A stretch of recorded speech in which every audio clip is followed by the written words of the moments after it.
여러분 안녕하십니까? 2월 9일 금요일 JCN 모닝뉴스입니다.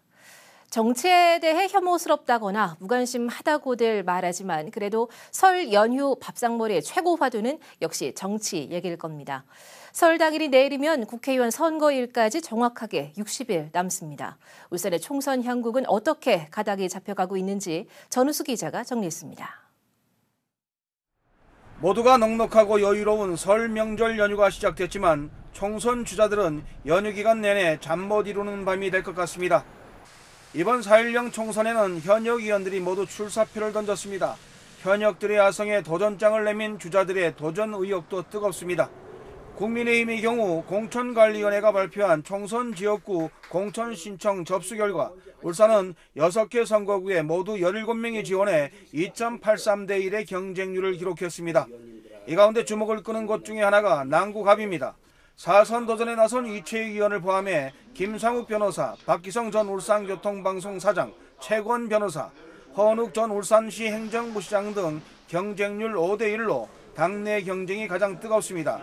이채익 의원이 동일 지역구 3선 이상 감점이라는 불리한 조건을 극복하고 수성할 것인지 도전자 중 누군가가 새로운 승자로 등극할 것인지가 관심사입니다. 이번 선거에서 가장 뜨거운 이슈 지역은 남구을 선거구입니다. 당대표직을 내려놓고 5선 도전에 나선 김기현 의원을 향해 박명우 전 울산시장이 도전장을 내밀며 양자간 리턴 매치 성사 가능성이 커지면서 그 결과에 관심이 집중되고 있습니다. 하지만 험지 출마설로 잡음이 끊이지 않습니다. 요즘 시중에 자꾸 이상한 소문들이 막 나돌고 있어서 이게 의도된 마타도인가 하는 의심이 드는 상황이 이르렀기 때문에 명확하게 저희 입장을 시민들께 말씀드리는 것이 도리다. 본인의 이 같은 주장에도 불구하고 공관위의 울산 북구 험지 건의설이 이어지고 있습니다. 김 의원은 험지 출마를 건의받은 적이 없고 공관위도 김 의원에게 건의한 적이 없다고 밝혔습니다. 더불어민주당의 경우 공관위 심사를 거쳐 중구의 오상택, 동구의 김태선, 울주군의 이선호 예비후보가 단수 공천됐습니다. 남구을에는 신규명, 박성진 예비후보 간 경선이 확정됐습니다. 남구갑은 인재영입 케이스인 전운수 변호사의 전략공천 또는 손정학 예비후보와의 경선 여부도 관심사입니다. 이목을 끄는 또 다른 선거구는 현역 이상원 의원에 맞서 박병석, 백운찬, 이동건 예비후보가 도전장을 던진 북구 선거구입니다. 이들에 대한 심사 결과는 곧 발표될 예정입니다. 하지만 북구의 경우 준연동형 선거제 도입이 사실상 확정된 가운데 민주당과 진보정당 간 합의에 따라 상황이 급변할 가능성도 있습니다. 여기에 진보 진영의 선전 여부입니다. 민주노총의 공식적인 지지를 받고 있는 진보 진영의 5명의 후보가 거대 양당의 벽을 넘어 정상을 탈환하고 노동 진보 진영의 자존심을 회복할 수 있을지도 관심사입니다. JCN 뉴스 전우수입니다. 올해 기초연금 인상으로 노인 단독 가구는 지난해에 비해 11,630원이 인상된 최대 33만 4,810원을 받게 됩니다. 울산시는 올해 기초연금 인상으로 노인 단독 가구는 월 최대 33만 4,810원, 부부 가구는 월 최대 53만 5,680원을 받게 됐다고 밝혔습니다. 또 올해부터 기초연금 수급 대상자 기준도 완화돼서 기초연금 선정 기준액이 단독 가구 213만 원 이하, 부부 가구는 340만 8천 원 이하로 각각 11만 원, 17만 6천 원이 올랐습니다.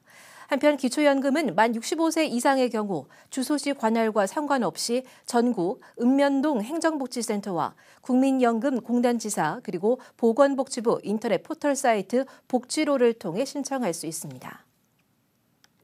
울주군이 지역 청소년의 건전한 성장과 학업 지원을 위해서 올해도 청소년 성장지원금으로 1인당 100만 원씩 지원합니다. 지원 대상은 신청서 제출일 기준 1년 이상 울주군에 주민등록을 둔 2005년 출생자 가운데 대학에 재학 중이거나 입학 예정자, 대학 진학을 목표로 하는 청소년으로 오는 13일부터 다음 달 29일까지 관할 읍면 행정복지센터에서 신청하면 됩니다. 대상자에 선정되면 1인당 연 최대 100만 원의 성장지원금을 바우처로 받게 되며 바우처는 학습 관련 물품 구입비와 문화활동 등에 사용할 수 있습니다. 울산이 특광역시 가운데 근로소득 대비 아파트값이 가장 저렴한 것으로 나타났습니다. 부동산 시장 분석업체인 부동산인포가 지난해 국세청의 시도별 근로소득과 한국부동산원의 아파트 시세를 토대로 분석한 결과 1인당 연 근로소득 대비 아파트값은 전국 평균 10.7배로 집계됐습니다. 이 가운데 서울은 22.5배로 가장 높았고 세종이 12.2배, 경기가 12.1배였으며 울산은 5.9배로 전국 특광역시 가운데 가장 낮은 것으로 나타났습니다. 이 밖에 부산은 10배, 인천 9.4배, 대구 9.1배 등이었습니다. 세계적인 투자의 귀재 워런 버핏이 소유한 IMC 그룹이 대구에 1억 달러, 한화 1,300억 원 규모의 투자를 약속하면서 관심이 집중되고 있습니다. 대구시는 지난 7일 IMC 그룹과 달성군 가창면 내 IMC 엔드밀 반도체 소재 제조시설 신설을 위한 투자 협약을 체결했습니다.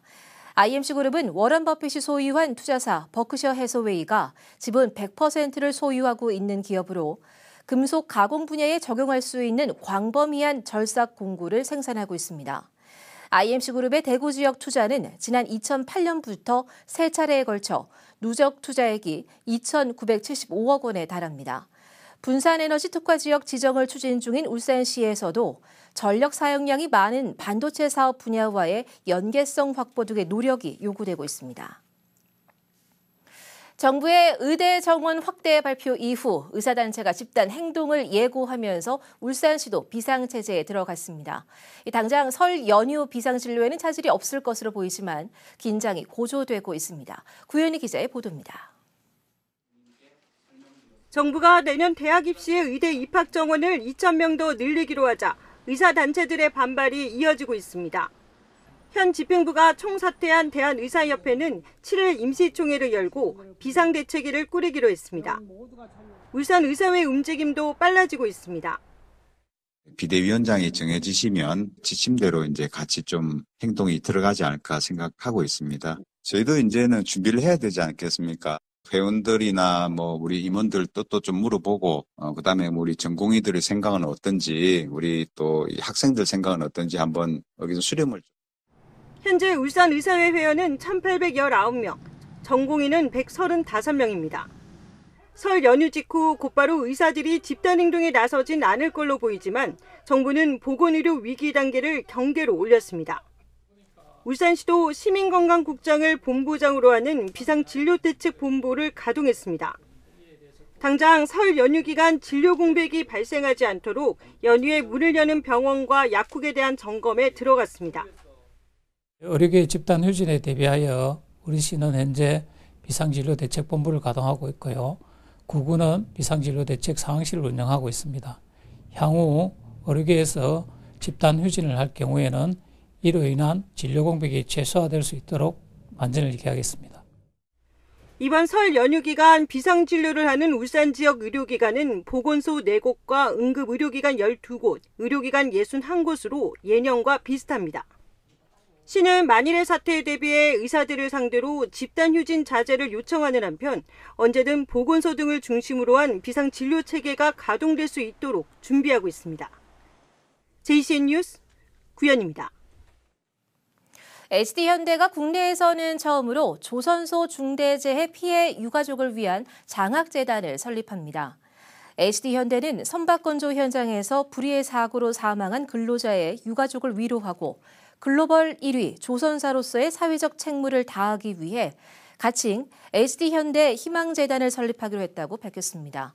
재단 설립을 위해 권오갑 회장은 직접 사재 1억 원을 출연할 예정이며 그룹 내 조선 3사인 HD현대중공업과 현대미포조선, 현대삼호중공업도 함께 기금을 출연해 재단 설립에 동참할 계획입니다. 가칭 HD현대 희망재단은 중대재해 피해 유가족 대학생 자녀들의 학자금 지원 사업을 펼칠 예정이며 유가족 중 생활이 어려운 저소득층의 생활 안정 지원 등으로 사업을 확대해 나갈 계획입니다. HD현대 1% 나눔재단은 최근 동구종합사회복지관에서 이후원금 특식데이 후원금 전달식을 갖고 3,080만 원을 기탁했습니다. 이 후원금은 올 연말까지 매주 수요일 동구 종합사회복지관에서 장애인과 홀몸 어르신, 수급자 등 지역 취약계층 300여 명에게 점심 식사로 자장면과 특식 등을 제공하는 데 사용됩니다. 이와 함께 SD현대중공업 임직원들도 올 연말까지 매주 수요일 동구 종합사회복지관을 방문해 급식 식재료 정리와 배식 봉사 등 이웃사랑을 실천하기로 했습니다. 남구청이 남부권 광역 관광개발 기본계획 수립을 위한 본격적인 용역에 착수했습니다. 어제 남구청장실에서 열린 용역 착수 보고회에서 서동욱 구청장은 이번 남구권 관광개발 기본계획 수립을 위해서 먼저 장생포 고래문화특구에 대한 개발 방향을 확정했습니다. 이에 따라 3대 핵심 전략으로 체험 체류형 관광 명소와 야간 관광 활성화 빈마을 조성, 문화관광 콘텐츠 개발로 확정하고 이 전략을 바탕으로 세부 사업 계획을 수립해 나갈 예정이라고 밝혔습니다. 울산박물관은 설을 맞아 오늘부터 12일까지 울산박물관과 울산대곡박물관에서 다양한 설 전통문화 행사를 운영한다고 밝혔습니다. 울산박물관에서는 야외 광장과 2층 로비 등에서 새해의 복이 한가득이란 행사가 열리며 내일과 모레 이틀간 오후 1시와 오후 3시에는 가족이 함께할 수 있는 민속놀이 올림픽과 같은 단체 놀이가 마련됩니다. 울산 대곡박물관에서는 4일간 박물관 앞마당과 1, 2층 로비에서 푸른 용과 흥겨운 설맞이 행사를 운영합니다. 울산박물관 관계자는 모든 행사는 무료로 진행되며 프로그램마다 진행 일자와 시간이 달라 방문 전 각 박물관의 누리집을 확인하고 참가해야 한다고 설명했습니다. 새벽 시간 주차된 주류 운송 차량에서 빈병을 훔친 40대 남성이 중구 CCTV 통합관제센터에서 적발돼 붙잡혔습니다. 중구청에 따르면 어제 새벽 2시 29분쯤 반구동 중앙여고 인근 도로를 비추는 CCTV에 한 남성이 주류 운송 차량에 실린 맥주 빈병 한 상자를 훔치는 장면이 포착돼 관제요원이 즉시 경찰에 신고했습니다. 출동한 경찰은 오전 2시 53분쯤 범행 현장에서 용의자를 발견해 검거했습니다. 얼마 전 충남 서천시장에서 대형 화재가 발생해 점포 227곳이 모두 잿더미가 되는 일이 있었는데요. 이렇듯 전통시장은 화재가 발생하면 대형 화재로 번지기 쉬운 곳인데 시장 내에 위치한 소화전이 각종 짐으로 가려지는 경우가 많아 신속 대응이 어렵다는 지적이 나오고 있습니다. 박영훈 기자가 보도합니다. 울산 중구의 한 전통시장. 설 명절을 앞둔 대목장으로 사람들이 붐빕니다.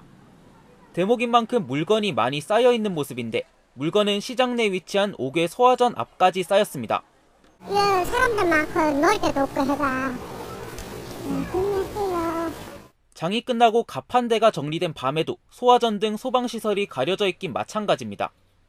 야간에 갑자기 화재가 발생할 경우 신속 대응이 어려워져 대형 화재로 번질 수 있다는 지적도 나옵니다. 최근 충남 서천시장에서 야간에 대형 화재가 발생했듯 불에 타기 쉬운 오래된 시설이 많은 전통시장 특성상 한번 불이 나면 대형 화재로 번지기 쉽습니다. 소방당국은 화재 신속 대응을 위해 겨울철엔 특히 소방시설 관리에 유의해야 한다고 말합니다. 소화전 인근에 물건이 적치되어 있으면 화재 발생 시 소방 용소 확보에 많은 어려움이 발생합니다. 또한 신속한 화재 진압이 어려워져 재산과 인명피해가 확대될 수 있습니다. 상인분들께서는 짐이 많더라도 소화전 인근에는 짐을 쌓아두지 않도록 해주셔야 합니다. 또 전통시장을 이용하는 시민들에게도 소화전 근처 5m 이내에 주정차하면 과태료가 부과될 수 있다면서 소화전 앞을 반드시 비워주길 당부했습니다. 최근 5년간 울산 지역에서 발생한 전통시장 화재는 모두 9건. 겨울철 전통시장 대형 화재를 막기 위해선 무엇보다 상인과 시민들의 자발적인 협조가 가장 중요합니다. JCN 뉴스 박영훈입니다. 서울주 소방서는 어제 범사업 소재 사랑의 노인복지센터에 구조 신호등 설치를 마지막으로 관내 요양원과 요양병원 23곳에 대한 구조 신호등 설치를 완료했다고 밝혔습니다. 구조 신호등 설치는 서울주 소방서의 겨울철 특수시책으로 지난달 16일 요양원과 요양병원 관계자 화재 안전 간담회를 통해서 설치 필요성에 대해 설명하고 본격적인 설치 작업을 진행해 왔습니다. 서울주소방서는 구조 신호등이 설치됨으로써 요양원과 요양병원에 화재가 발생했을 때 병실마다 요 구조자의 상태를 한눈에 파악할 수 있어 소방대원들이 효율적인 인명구조 작전을 펼칠 수 있을 것으로 기대했습니다. 울산 지역의 외국인이 지속적인 증가세를 보임에 따라서 울산시가 이들을 위한 지원 강화에 나섭니다. 울산시에 따르면 1월 현재 외국인 근로자와 다문화 가정 등 외국인 등록자가 2만 3천여 명으로 지난해 대비 5천여 명이 늘어나는 등 지속적인 증가세를 보이고 있습니다. 이에 따라 울산시는 외국인 주민과 다문화 가족의 안정적인 정착과 지역 사회 통합을 위해서 프렌즈 오케스트라를 운영하고 외국인 주민지원센터의 외국인 커뮤니티를 활성화하는 등 지원을 강화한다고 밝혔습니다. 울산시 교육청이 2024학년도 중등교사 임용시험 최종 합격자를 어제 발표했습니다. 최종 합격자는 중등학교 교사 54명과 보건교사 6명, 특수교사 5명 등 모두 78명입니다. 합격자 중 66명이 여자, 12명이 남자였으며 연령별로는 20대가 53명, 30대가 19명, 40대 이상이 6명으로 집계됐습니다. 최종 합격자는 공고에 따라 제출 서류를 갖춰 오는 19일부터 시교육청 외솔회의실에 등록하면 됩니다.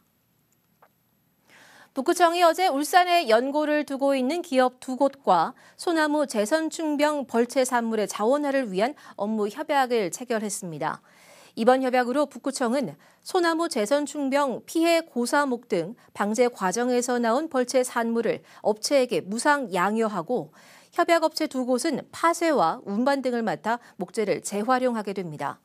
피해 고사목의 반출은 소나무 재선충병 방제특별법에 따라 10월 15일부터 3월 말까지 가능하며 어제 협약을 맺은 2 업체도 해당 기간에 고사목을 반출하게 됩니다. 제네시스 브랜드는 벨기에 출신의 전설적 드라이버 제키 익스를 제네시스 브랜드의 공식 파트너로 선정했다고 밝혔습니다. 제키 익스는 포뮬러1 24시간 내구 레이스 등 모터스포츠에서 20년 이상 활약하며 총 14회 우승을 차지한 레이싱계의 입지전적인 인물입니다. 이번 파트너십을 통해 제키 익스는 홍보 대사로서 제네시스 브랜드 철학을 알리는 동시에 제네시스 브랜드를 위한 다양한 전략적 인사이트도 제공할 계획입니다. JCN 모닝뉴스를 마칩니다. 함께해 주신 여러분 고맙습니다.